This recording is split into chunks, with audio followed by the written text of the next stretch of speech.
Hello everyone, I'm MA Lakshmi Priya, BSMS final year student. இன்னைக்கு நம்ம ஸ்ட்ரோக்கை பற்றி பார்க்கலாம். நம்ம பிரெயினுக்கு போகக்கூடிய ஆர்டீரியல் சப்ளைல ஒரு இன்ட்ரப்ஷன் ஏற்பட்டாலோ இல்லை பிரெயினை சுற்றியும் அதுக்குள்ளேயும் ப்ளீடிங் ஏற்பட்டாலோ ஸ்ட்ரோக் வரலாம். இதனால பிரெயினோட ஃபங்க்ஷன் லாஸ் ஆகுது. எப்படி ஹார்ட்டுக்கு போகிற சப்ளைல அப்ஸ்ட்ரக்ஷன் ஆகுறதுனால ஹார்ட் அட்டாக் வருதுன்னு சொல்கிறோமோ அந்த மாதிரி இதை பிரெயின் அட்டாக்னு சொல்லுவாங்க. இதோட பேத்தோஃபிசியாலஜி ரெண்டு தான். It's either cause by cerebral infarction or an cerebral haemorrhage. மேஜராக ஸ்ட்ரோக்கை ரெண்டு டைப்பாக கிளாஸிஃபை பண்ணியிருக்காங்க. ஒன்று இஸ்கிமிக் ஸ்ட்ரோக், இன்னொன்று ஹெமரேஜிக் ஸ்ட்ரோக். இஸ்கிமிக் ஸ்ட்ரோக் தான் மேஜர் ஆன்செட். இது மூணு விதமாக ஃபார்ம் ஆகலாம். ஒரு த்ராம்பஸ் ஃபார்மேஷன், அதாவது ஒரு ஸ்டாக்னண்டான ஒரு அப்ஸ்ட்ரக்ஷன், பிரெயினில் ஒரு பிளட் கிளாட் ஏற்பட்ட மாதிரி. அடுத்தது எம்பாலை. எம்பாலைன்றது ஒரு மூவிங்கான அப்ஸ்ட்ரக்ஷன். இப்போ ஹார்ட்டில் ஒரு அப்ஸ்ட்ரக்ஷன் ஃபார்ம் ஆகி அது பிரெயினுக்கு மூவ் ஆகுறது. அடுத்தது லாக்யூனா ஃபார்மேஷன். பிரெயினுக்கு போகிற சப்ளையில் வந்துட்டு ஒரு அக்ளூஷன் நடக்குது அப்படின்னா அதை வந்துட்டு லாக்யூனான்னு சொல்லுவோம். ஹெமரேஜிக் ஸ்ட்ரோக் ரெண்டு விதமாக ஃபார்ம் ஆகலாம். ஒன்று சப்பரக்கனாய்டு ஹெமரேஜ், இல்லைனா இன்ட்ரசெரிப்ரல் ஹெமரேஜ். இப்போ ஸ்ட்ரோக்குக்கு ஒரு பேஷண்ட் எப்படி வராங்க அப்படின்றத பார்க்கணும். அதோட சைன்ஸை நோட் பண்ணணும். அதுக்கு நம்ம பி ஃபாஸ்ட் அப்படின்ற நிமோனிக்கை ஃபாலோ பண்ணணும். பின்றது பேலன்ஸ், ஈன்றது ஐசைட், எஃப்ன்றது ஃபேஷியல் பால்சி, ஏன்றது ஆர்ம், எஸ்ன்றது ஸ்பீச். இது எல்லாமே ஒரு பேஷண்ட்டில் நம்ம பார்த்தோம் அப்படின்னா அடுத்தது T, time to call the stroke team. இப்போ ஸ்ட்ரோக்னா என்ன, அது எப்படி வருது, அதோட டைப்ஸ் என்ன, சைன்ஸ் என்னன்னு பார்த்துட்டோம். எமர்ஜென்சிக்கு ஒரு பேஷண்ட் வராங்கன்னா அவங்களை எப்படி ஹேண்டில் பண்ணலான்றதை பார்க்கலாம். ஃபர்ஸ்ட் வர பேஷண்ட் கான்ஷியஸ்னஸோடு இருக்காங்களான்றதை பார்க்கணும். அவங்க அன்கான்ஷியஸாக இருந்தால் அவங்கள ஸ்டெபிலைஸ் பண்ணுறது தான் நம்மளோட ப்ரைமரி ப்ரையாரிட்டி.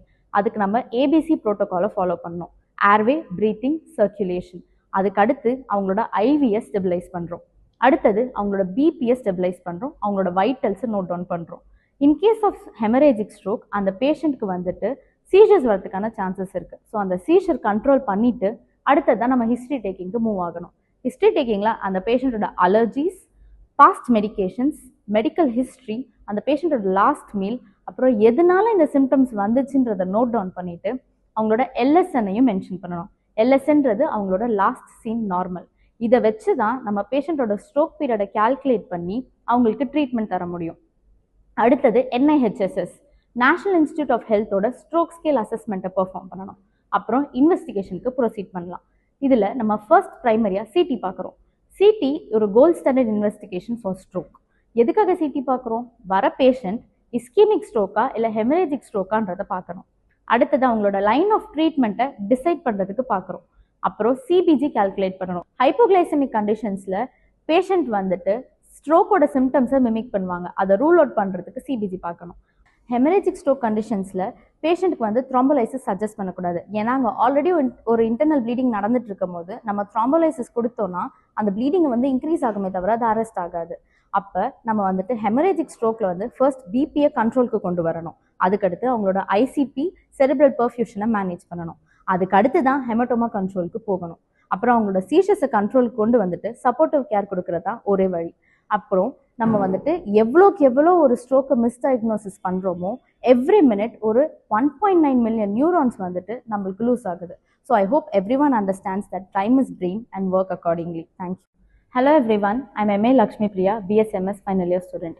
இன்னைக்கு நம்ம ஸ்ட்ரோக்கை பற்றி பார்க்கலாம். நம்ம பிரெயினுக்கு போகக்கூடிய ஆர்டீரியல் சப்ளைல ஒரு இன்ட்ரப்ஷன் ஏற்பட்டாலோ இல்லை பிரெயினை சுற்றியும் அதுக்குள்ளேயும் ப்ளீடிங் ஏற்பட்டாலோ ஸ்ட்ரோக் வரலாம். இதனால பிரெயினோட ஃபங்க்ஷன் லாஸ் ஆகுது.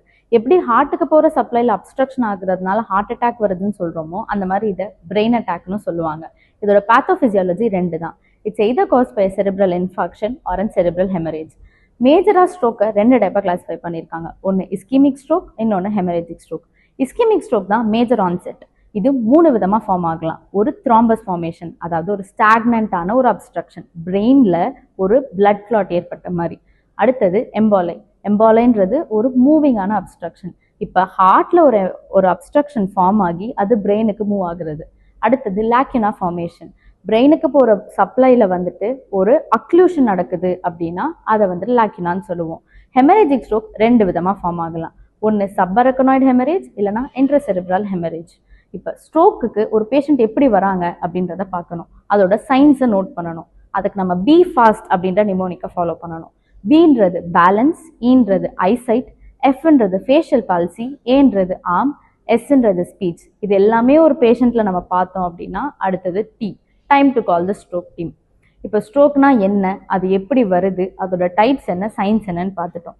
எமர்ஜென்சிக்கு ஒரு பேஷண்ட் வராங்கன்னா அவங்களை எப்படி ஹேண்டில் பண்ணலான்றதை பார்க்கலாம். ஃபர்ஸ்ட் வர பேஷண்ட் கான்ஷியஸ்னஸோட இருக்காங்களான்றதை பார்க்கணும். அவங்க அன்கான்ஷியஸாக இருந்தால் அவங்கள ஸ்டெபிலைஸ் பண்ணுறது தான் நம்மளோட ப்ரைமரி ப்ரையாரிட்டி. அதுக்கு நம்ம ஏபிசி ப்ரோட்டோகாலை ஃபாலோ பண்ணணும். Airway, breathing, circulation. அதுக்கு அடுத்து அவங்களோட ஐவியை ஸ்டெபிலைஸ் பண்ணுறோம். அடுத்தது அவங்களோட பிபியை ஸ்டெபிலைஸ் பண்ணுறோம். அவங்களோட வைட்டல்ஸை நோட் டவுன் பண்ணுறோம். இன்கேஸ் ஆஃப் ஹெமரேஜிக் ஸ்ட்ரோக் அந்த பேஷண்ட்டுக்கு வந்துட்டு சீஷர்ஸ் வரதுக்கான சான்சஸ் இருக்குது. ஸோ அந்த சீஷர் கண்ட்ரோல் பண்ணிவிட்டு அடுத்ததான் நம்ம ஹிஸ்ட்ரி டேக்கிங்க்கு மூவ் ஆகணும். ஹிஸ்ட்ரி டேக்கிங்கில் அந்த பேஷண்ட்டோட allergies, past medications, medical history, அந்த பேஷண்ட்டோட லாஸ்ட் மீல், அப்புறம் எதனால இந்த சிம்டம்ஸ் வந்துச்சுன்றதை நோட் டவுன் பண்ணிட்டு அவங்களோட எல்எஸ்என்னையும் மென்ஷன் பண்ணணும். எல்எஸ்என்றது அவங்களோட லாஸ்ட் சீன் நார்மல். இதை வச்சு தான் நம்ம பேஷண்ட்டோட ஸ்ட்ரோக் பீரியடை கால்குலேட் பண்ணி அவங்களுக்கு ட்ரீட்மெண்ட் தர முடியும். அடுத்தது NIHSS, நேஷனல் இன்ஸ்டியூட் ஆஃப் ஹெல்த்தோட ஸ்ட்ரோக் ஸ்கேல் அசஸ்மெண்ட்டை பெர்ஃபார்ம் பண்ணணும். அப்புறம் இன்வெஸ்டிகேஷனுக்கு ப்ரொசீட் பண்ணலாம். இதில் நம்ம ஃபர்ஸ்ட் ப்ரைமரியாக சிடி பார்க்குறோம். சிடி ஒரு gold standard investigation for stroke. எதுக்காக சிடி பார்க்குறோம்? வர பேஷண்ட் இஸ்கீமிக் ஸ்ட்ரோக்கா இல்லை ஹெமரேஜிக் ஸ்ட்ரோக்கான்றதை பார்க்கணும். அடுத்தது அவங்களோட லைன் ஆஃப் ட்ரீட்மெண்ட்டை டிசைட் பண்ணுறதுக்கு பார்க்குறோம். அப்புறம் சிபிஜி கால்குலேட் பண்ணணும். ஹைப்போகிளைசமிக் கண்டிஷன்ஸில் பேஷண்ட் வந்துட்டு ஸ்ட்ரோக்கோட சிம்டம்ஸை மிமிக் பண்ணுவாங்க. அதை ரூல் அவுட் பண்ணுறதுக்கு சிபிஜி பார்க்கணும். ஹெமரேஜிக் ஸ்ட்ரோக் கண்டிஷன்ஸில் பேஷண்ட்டுக்கு வந்து த்ரோம்போலைசிஸ் சஜஸ்ட் பண்ணக்கூடாது. ஏன்னா அங்கே ஆல்ரெடி ஒரு இன்டர்னல் ப்ளீடிங் நடந்துட்டு இருக்கும் போது நம்ம த்ரோம்போலைசிஸ் கொடுத்தோம்னா அந்த ப்ளீடிங் வந்து இன்க்ரீஸ் ஆகுமே தவிர அது அரெஸ்ட் ஆகாது.